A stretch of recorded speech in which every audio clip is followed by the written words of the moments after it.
जी। जब बाबा की जो शक्तियाँ देखती हूँ ना, तो उसमें सामना करने की शक्ति का थोड़ा कंफ्यूजन रहता है। क्या कंफ्यूजन? बाबा ने जो सामना करने की शक्ति दी है, कैसे कंफ्यूजन रहता है? मुझे समझ में नहीं आता कि सामना करने का। कभी कभी तो ऐसे लगता है कोई बहन कहती है अच्छा बाबा ने बात का जवाब क्यों ना दे, बाबा ने कहा सामना मतलब कब सामना करें, कब सहन करें। वो तो ये होता है, सामना हम वैसे ही तो नहीं करेंगे जरा जरा सी बात में। जब हम देखेंगे भाई ये किसी बात पे ऐसे बोल रहे हैं, जैसे हम कहते हैं गीता का भगवान शिव है, वो कहते नहीं है, तो परमात्मा सर्वव्यापी है, हम कहते नहीं है, तो उस बात को हम सिद्ध करेंगे। क्योंकि सिद्ध करेंगे, अगर वो मानते तो ठीक है, नहीं तो फिर उसको छोड़ देना चाहिए।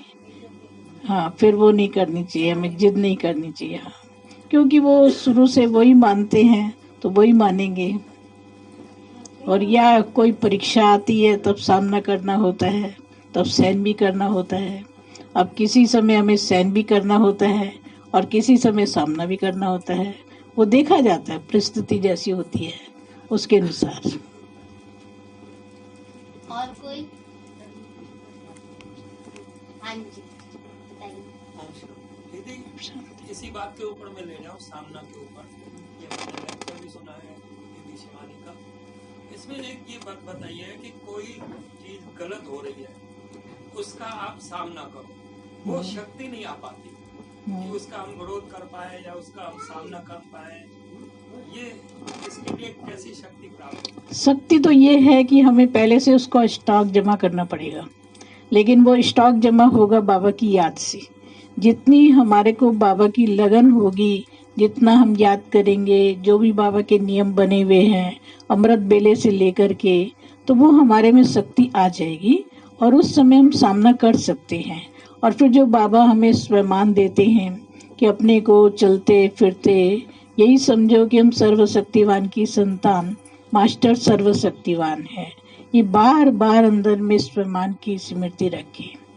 नहीं तो क्या होता है, हम वैसे उस टाइम करने के लिए तो तैयार हो जाते हैं, लेकिन वो शक्ति नहीं होती, इसलिए कई बार हमारी फिर हार हो जाती है, जीत नहीं होती है।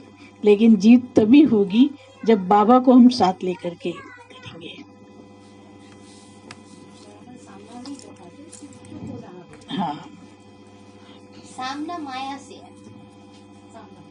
किसी आत्मा से नहीं है सामना, परिस्थितियों से, माया से।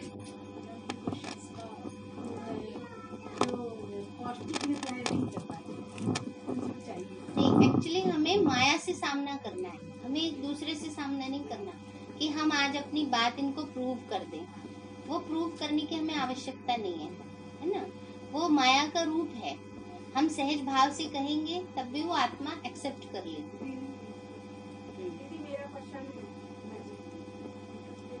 हाँ मैंने ये पूछना है, हम कई रेडी वालों से सब्जियां जैसे लेते हैं, किसी का रेट कैसा होता है, किसी का कम होता है, किसी का ज्यादा होता है, तो बदले में कई मैं शिवानी की कई सुनती हूँ चीजें फॉलो करती हूँ चीजों को। फिर हम धनिया फ्री में ले लेते हैं, हरी मिर्च फ्री में ले लेते हैं, कई चीजें ऐसी फ्री में कुछ नहीं होता है, सब्जियों के रेट में लग जाती है। तो कई रेडी वाले दीदी रेट ज्यादा लगाते हैं, कई कम लगाते हैं। मैंने ये पूछना है, हम लेते हैं तो कैसे करना चाहिए? वो तो देखिए, कोई अपनी चीज को महंगी बेचता है, कोई थोड़ा ठीक रेट पे बेचता है, ज्यादा बचत नहीं करते। मतलब ये है, उससे हिसाब किताब तो नहीं बनता हमारा। नहीं नहीं, उससे हिसाब किताब नहीं बनेगा, हिसाब किताब कोई नहीं बनेगा।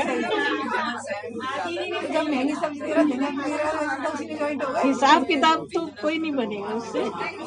वो अपना लिए कर रहा है जो भी कर रहा है,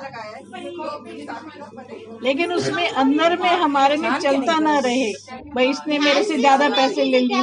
ध्यान से सुनो सभी। उसमें अंदर में फिर ये ना चलता रहे कि इसने हमारे से ज्यादा ले लिया, वो तो कम में दे रहा था, तो ये नहीं चलता रहे भाई। जो उसके भाग्य में था उसको दिया गया, तो उस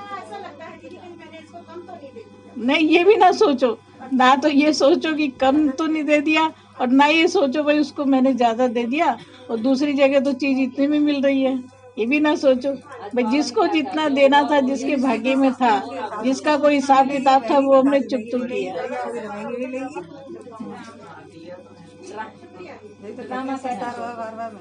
और आप कुछ नहीं। सब कुछ गाली देगा उसी वजह से होता है। किसी की परिस्थिति को बदलनी है। हाँ, हमें पता है कि हम किसी के लिए कुछ नहीं कर सकते। तो बाबा की सेल्फिशनेस है, बाबा की तरफ से उसके अपने पार्ट का वो है, जिसका जो पार्ट है। आप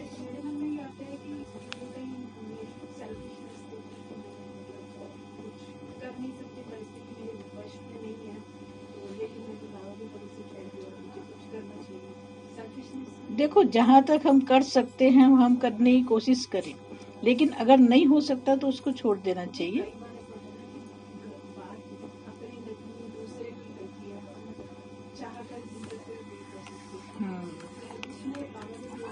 उसमें ये है कि नहीं करे वही अच्छा है। हाँ, इंटरफेयर नहीं करना चाहिए, उसमें शांत रहे वही अच्छा है। क्योंकि अगर हम कुछ कहेंगे करेंगे भी तो उसको बुरा लग जाएगा। हाँ, हाँ, और बढ़ जाएगी बात।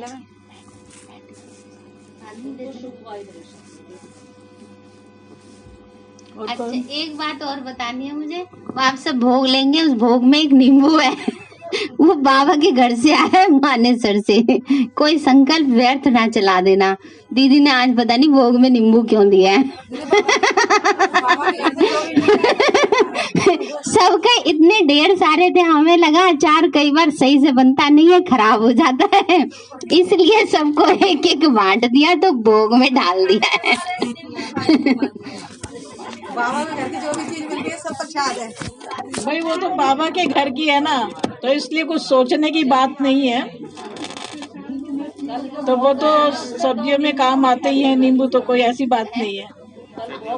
सलाद में भी डाल लेते हैं, इससे भी काम आ जाता है। और किसी को सभी ध्यान से सुनो। देखो दीदी, बड़े और किसी को कुछ पूछना है? और किसी को और कोई प्रश्न है किसी का? गाना गाते हैं, आंखों से आंसू आते हैं, ये क्या है? ये तो एक सने के आंसू है, बाकी दुख के आंसू नहीं होते। ये प्यार के आंसू। दुख के आंसू हमेशा गर्म होते हैं, और जो सने के आंसू है वो ठंडे होते हैं, और वो अपने आप नेचुरल निकलते हैं। और वो दुख के आंसू जो अंदर से सोच सोच करके, बात को ला ला करके, फिर वो अंदर से बाहर आते हैं आंसू, और वो गर्म होते हैं। और चेहरा भी जो है वो बदल जाता है, मुरझा जाता है, और उस पे चेहरे पे खुशी रहती है। तो ऐसी कोई बात नहीं, कईयों को आते हैं इसमें तो। हाँ, आ जाते हैं। ऐसे होता है, रोमांच खड़े हो जाते हैं, रोमांच खड़े हो जाते हैं खुशी में, ऐसा भी होता है। और किसी को कुछ पूछना है? और जिनका रह गया सुनाने का, लीना बहन आप तैयार करके आए थे ना, सुनाइए, दीदी को सुनाओ। आपने भी तैयार किया? सुनाओ।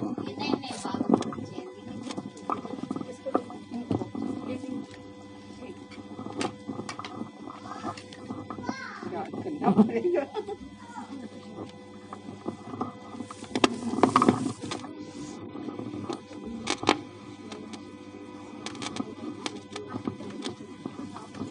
ओम शांति। परमात्मा प्यार जीवन की सुख शांति की सब कामनाएं पूर्ण कर देते हैं। शिव बाबा सुख ही नहीं देते, लेकिन सुख के